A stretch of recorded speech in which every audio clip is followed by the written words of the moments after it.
الفيديو ده اهداء مني للفنانة القديرة هيفاء وهبي تقديرا لها على حسن خلقها واحترامها للمصريين، ده بعد التسريب الصوتي اللي اتنشر ليها. وانا بقول لك انا واحد من الشعب المصري اللي انت شتمتيه وكان لازم ارد، وانا رديت بطريقتي.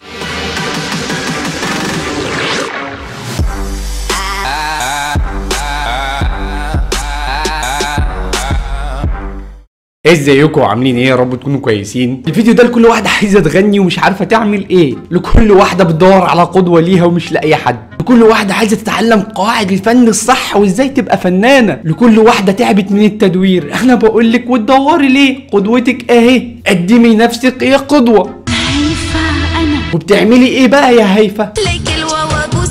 ده حلو جدا. طب ممكن تبوسيلي الواوا دي ولا انت تخصص بوس وهات في اماكن تانية؟ اسف وحشه. المهم وبتعملي ايه كمان؟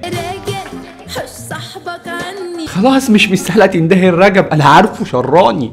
حد يسالني يقول لي طب ايه اللي في هيفا يا ابو حميد يخليها قدوه كده؟ اقول لك السؤال ده رايق يا رايق. في 10 حاجات هيفا بتعملها ده اللي مخليها قدوه. اولا صوتها فظيع، صوت غنائي عربي طربي اصيل، وده مش بشهادتي، لا لا لا لا، ده بشهادة زمايلها الفنانين. انت مش مصدقني صح؟ انا كنت عارف انك مش مصدقني. شغل له يا ابني.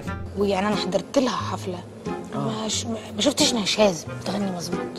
مش معقول. ما هي بقول لك بتذاكر. انا حضرت لها حفله كل اللي بتغني نشاز. على حسب بقى، على حسب هي كانت بتغني اي حفله. انا حفله غير حفلتك. انا كنت في الفالنتاين وكده ثانيا العيبه ما بتخرجش منها مهما ضايقتها نرفزتها عصبتها، ابدا العيبه ما بتخرجش منها. طيب يا بنتي اشتمي اعملي اي حاجه، لا خالص ابدا العيبه ما بتخرجش منها. لكن يا اخوات الشرم لا كده عندنا الله خلاص يلا يا كريم الخروج مش من هنا خلاص ثالثا بتحترم الجمهور جدا وبترد على منتقديها بأدب، عندها احترام لمنتقديها مهما زادوا في انتقادها. طب يا هيفا دول انتقدوكي، هي ما عندهاش غير طيبة قلبها مصدراها ليهم. هيفا هيترز. هيفا هيترز؟ شو قلتي لهم؟ كيس ماي هاي هيلز. ايه بس هلا بقول لهم كيس ماي. رابعا لما بتطلع على المسرح بتقدم غنى بس، غنى بس، مش زي النجمات التانية اللي بيقدوها رقص وشخلعة ومرقعة، لا هي بتقدم غنى طربي بس.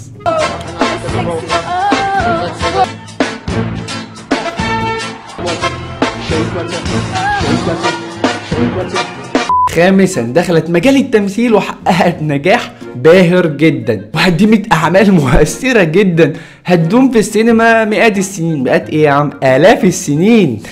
والله العظيم. ومنها الفيلم الشهير جدا حلاوه صدر، حلاوه روح، يعني اقصد حلاوه روح. أيد لقرار رئيس الحكومه بوقف عرض فيلم حلاوه روح لهيفاء وهبي واعادته. اولا هو الفيلم مش اسمه حلاوه روح، الفيلم اسمه حلاوه صدر خلاص. او حلاوه صدر منفوخ. علاقه ست كده لا مؤاخذه زي العجله بعيل صغير ما يجيش على قد ركبتها، واخد بالك، وتقول لي اصل ده في المجتمع. لا انا اجيب النماذج المضيئه في المجتمع. سادسا عمرها ما خلت اي مذيع في برنامج انه يشيلها او يبوسها عشان تثير الجدل، ابدا عمرها ما عملت ده، مش زي الفنانات التانية اللي بتتعمد تعمل الحاجات دي عشان تثير الجدل ويتكلموا عليها. هيدا حكي، اتفضل بوس الواوا. العزبه دي مش خارجه من هنا. سابعا عمرها ما اثارت الجدل بفساتينها، هي على طول بتلبس محترم مش زي الفنانات التانية اللي بتثير الجدل. مش عايزين نتكلم على مين. ها؟ فستان هيفا عمل مليون سيرش لوحده، فستان حلقه واحده في برنامج تالنت شو. كان لازم تلبسي الفستان ده؟ لا طبعا.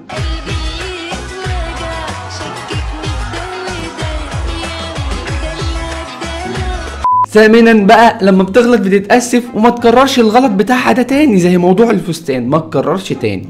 استغفر الله العظيم يا رب على الكذب بتاعي ده. شغل يا ابني. هي صحيح.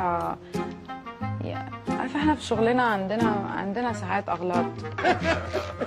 يخرب عقلك ده انت مسخره.